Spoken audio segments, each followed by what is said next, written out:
On passe maintenant à Gonzalo Ramos qui a une déclaration qui peut paraître un peu offensante pour certains. Après le match, la victoire du Paris Saint-Germain hier soir au Parc des Princes face à Nice, 1-0. Il a marqué de la tête dans les derniers instants de la rencontre et il s'est exprimé sur le niveau des adversaires en Ligue 1.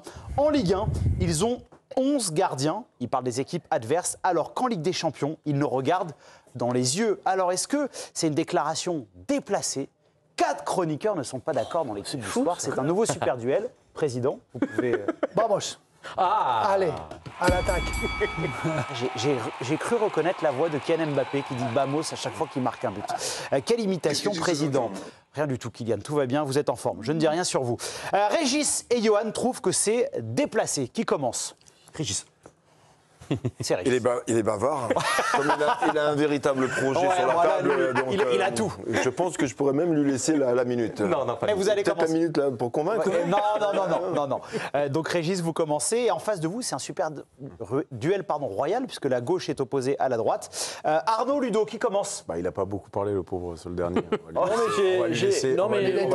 a été très bon. Mais j'ai eu la formule choc qui a séduit les téléspectateurs. On-off. Non, mais je vais commencer. Arnaud, non, c'est pas déplacé. 30 secondes ou plus, comme vous voulez. Non, mais ça sera moins. Non, c'est pas déplacé parce que à la rigueur, c'est faux, mais c'est pas déplacé. Pour moi, c'est surtout pas la vérité, puisque si on se souvient du match contre Strasbourg, Strasbourg a joué, Marseille a joué en partie quand ils ont battu le Paris Saint-Germain, Strasbourg, ils ont regardé le PSG dans les yeux. Donc la déclaration de Ramos, pour moi, elle est plus maladroite, elle est surtout pas véridique par rapport à ce qui se passe. Après, il est évident que par rapport à l'arme, aux qualités du Paris Saint-Germain, c'est un peu normal que les équipes de Ligue 1 qui sont moins bien armées ne jouent pas ou partent pas à l'abordage face au PSG, tout simplement. Mais sa déclaration, pour moi, elle n'est pas déplacée, elle est juste à côté de la plaque. Vous avez fait plus que 30 secondes, vous voyez. Régis. En fait, Arnaud, il vient de me donner mes arguments. Venant d'un joueur, effectivement, c'est pas juste une déclaration comme ça. Quand on regarde le match contre Strasbourg, ça c'est loin d'être déplacé comme ça. Donc, et puis il faut qu'ils comprennent, ça reste un joueur. Les entraîneurs et les clubs jouent de la façon dont ils veulent. Ils ont le droit de mettre un bloc bas, ils ont le droit de défendre pendant 90 minutes, comme ils ont le droit d'attaquer. Donc venant d'un joueur, d'un attaquant, oui, je trouve ça un peu déplacé. Ludo? Mais non, mais le football, c'est le sport où tu as la plus grande chance, en tout cas le pourcentage le plus élevé, que le petit batte le gros. C'est pour ça que ce sport est si populaire. Si tu enlèves l'espoir de gagner, qu'est-ce qui reste? Or, tous les clubs qui abordent le Paris Saint-Germain depuis plus d'1 an, ils ont, pour les 3/4, une approche psychologique de petits. Et or, le foot, c'est justement susciter cet espoir, et d'autant plus quand tu n'as rien à perdre. Yo, bravo. Évidemment, je suis pour la liberté d'expression des joueurs et surtout dans ce milieu vraiment où les joueurs ont peur de parler. C'est très bien cette déclaration. Après, effectivement, moi, en tant que passionné, j'ai trouvé le match de Nice ni fait ni à faire. Je trouve que t'es Nice, t'arrives au parc, tu ne crées pas une occasion. Mais il faut toujours respecter l'équipe adverse. Il faut respecter les différentes manières de jouer. Il me semble que le grand Inter de Mourinho en demi-finale de Ligue des Champions pour se qualifier en finale au Camp Nou contre le Barça a mis le bus et tout le monde a crié au génie. Et je pense surtout, c'est qu'il y a un moment donné, des blocs bas aussi, quand tu as un bloc bas en face, eh bien, ça peut être aussi, c'est à toi d'être inventif, c'est à toi de créer quelque chose, c'est à toi de travailler ça aussi, c'est pas infamant de jouer contre un bloc bas. Terminé. Si vous ne trouvez pas que cette déclaration de Gonzalo Ramos est déplacée, vous votez pour Arnaud et Ludo. Si vous êtes opposé à cette idée, vous votez pour Régis et Johan. Fais pas l'épicier, Raymond. Je ne comprends pas. Par contre, Johan, petite parenthèse, je ne comprendrai jamais cet exemple à chaque fois de l'Inter de Mourinho sur le match face au Barça, parce qu'en fait, ils défendent un score acquis au match aller. C'est pas sur un championnat. Et j'ai parlé que de ce match-là. Oui. En plus, je suis à l'Inter cette saison-là, donc ils avaient été extraordinaires contre Chelsea. C'est juste ce match-là, comme au Nou Camp. Très bien. Tout le monde sait, ils ont mis le bus. Ils ont mis le bus. J'ai l'impression que tout le monde était un peu d'accord. On a joué sur les mots. Oui, hein, on est d'accord. On a assisté à la même scène. Finalement, peut-être que ma question était pourrie. Je le prends. Non, dites pas ça. C'est pas tout à fait déplacé. Oui. Non, c'est pas déplacé. Si, c'est totalement. C'est arrogant pour vous. Propos, c'est faux. Tu l'as dit. C'est faux. C'est pas la réalité. Il y a des équipes qui ont joué. Strasbourg, extraordinaire. Le dernier exemple, c'est Strasbourg. Oui. Mais comment on peut dire ça quand on joue dans un club comme Paris? On sait très bien quand on arrive, les équipes, elles ne vont pas ouvrir la porte en disant « Tiens, viens marquer des buts, Ramos, on va t'ouvrir la porte ». Les autres, en Coupe d'Europe, ils te regardent dans les yeux. Ils parlent de cette année. Et ce n'est pas lui qui y participe le plus, en plus. Parce qu'il ne joue pas, il rentre dans quelques matchs. Qu'est-ce qu'il peut dire de plus bête que ça?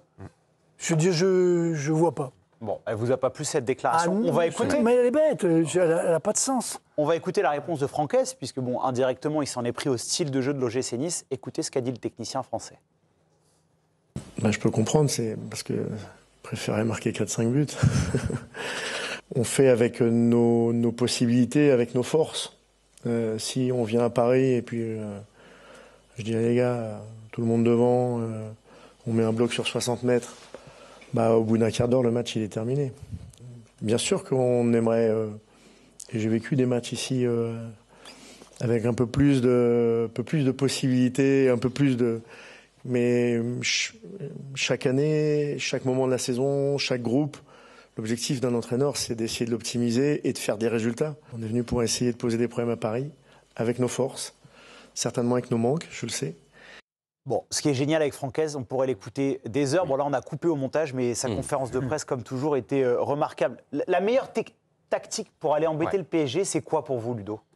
Bloc bas, leur aller les mettre des bras, chercher. leur mettre des coups. Chacun voit midi à sa porte. Sauf que si tu prends que les faits, ce qu'on regarde sur les clubs qui affrontent le Paris Saint-Germain depuis plus d'1 an, on constate quand même que ceux qui ont mis un peu de panache, qui ont osé par séquence, Par intermittence. aller essayer de les perturber dans leur zone de construction. C'est-à-dire que tu imagines bien que Vitinha, quand il est dans ton camp, qu'il a le temps de contrôler, lever la tête et qu'il a encore 3 secondes, il va te trouver la passe qui tue ou il te la trouvera à un moment ou à un autre. Donc, pour moi, le bon exemple que tu as cité, c'est Strasbourg. Strasbourg, ça fait 3 matchs consécutifs. Donc, l'année dernière, rappelez-vous, ils avaient été au Parc où ils avaient tenté ce match, ils perdent 4-2. Mais ça a été une des seules équipes à bousculer le Paris Saint-Germain et à tenter sa chance. Ça aurait pu, sur un malentendu, ça aurait pu basculer sur ce match-là, je m'en souviens, de leur côté. Pour moi, quand tu joues le Paris Saint-Germain, quand tu es une équipe du championnat, tu coches souvent déjà le match-là perdu, 3 points. Pourquoi tu tentes pas ta chance ? Pourquoi tu tentes pas ta chance ? Qu'est-ce que tu as à perdre Là, Nice perd 1-0. Ils en auraient perdu 4 en essayant. Moi, j'aurais pas. Je suis d'accord. Est-ce que le supporter, parce que là, parce qu'on parle de foot aussi. Oui. Il y a le droit de faire ça, mais il y a le devoir aussi de respecter le spectateur, de savoir aussi le contexte qu'on a besoin aujourd'hui de raviver une flamme par rapport à un diffuseur, par rapport aux gens qui viennent regarder. Donc, c'est pas interdit aussi de créer du spectacle. Et qui ne dit pas que Nice aurait pu gagner ce match en étant beaucoup plus offensif. Franquès, jamais il a coché victoire ce match dans sa saison. Non, mais... Donc, oui, mais pour moi, les faits, les équipes qui embêtent le plus le Paris Saint-Germain, c'est les équipes qui viennent un peu les chatouiller. Il y a eu 2 exemples concrets cette semaine, parce que c'est vrai que Lorient a eu aussi une attitude très défensive au Moustoir mercredi. Est-ce que vraiment, Régis, quand on affronte le PSG, la formule de Ludo, c'est de façon, en essayant de jouer, au pire, on en prend 4, mais il y a toujours la tentation de vouloir prendre un point quand même, en défendant comme ça. À ce moment, vous êtes compétiteur, vous voulez prendre des points. Alors moi, je partage totalement l'avis de Ludo. Sur la notion de spectacle. Alors, la notion spectacle, le diffuseur, tout ça, pour moi, c'est une chose. Après, il y a l'aspect compétitif, le rôle de l'entraîneur et l'aspect sportif, la performance en elle-même. Bien souvent, quand on regarde les stats, quand vous jouez, vous passez 80% de votre temps à défendre, bien souvent, vous perdez. Dire à un moment, vous craquez, une situation arrêtée, c'est chose qui est arrivée ce week-end contre Nice. Après, ce sont des choix d'entraîneurs. Il faut respecter les choix des entraîneurs. Moi, personnellement, je serais plus dans l'option d'essayer d'aller les embêter, essayer de leur poser des problèmes. Aller dans des choses qu'ils n'aiment pas faire, peut-être. Trouver. Maintenant, est-ce que vous avez les moyens de le faire? Est-ce que vous avez les joueurs pour le faire? Après, il y a tout un tas de questions. Cheminement. Tout un cheminement. Voilà, c'est exactement. Merci, Giovanni. Mais pas de souci, je suis là pour ça. Je suis bénévole, bien sûr. Tanguy, dimanche prochain, Lyon, Paris Saint-Germain, et Monsieur Massiel, l'entraîneur adjoint de Paulo Fonseca, s'est exprimé sur le Paris Saint-Germain. Il a été interrogé par le diffuseur sur ce match-là face au Paris Saint-Germain. On est toujours ambitieux, c'est ce qu'il a expliqué. Il faudra faire avec les ingrédients et les joueurs disponibles. Avec Paulo Fonseca, c'est rare d'avoir un bus contre une équipe comme Paris. Si on lâche le ballon, on va souffrir. La réussite passera par un match plein avec ballon. Quand ils ne l'ont pas, les Parisiens, ils ont du mal. Il faudra bien défendre à 10 comme ce soir face à Brest ou à 11 si on peut.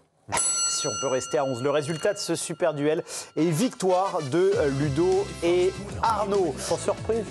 sans surprise, le doublé pour Arnaud Herman. Tout de suite, c'est le Minuit Info de Tanguy Le Sévillier. On va aller en contre ton gant, mais 2 CSC, mais 2 victoires pour Arnaud Herman.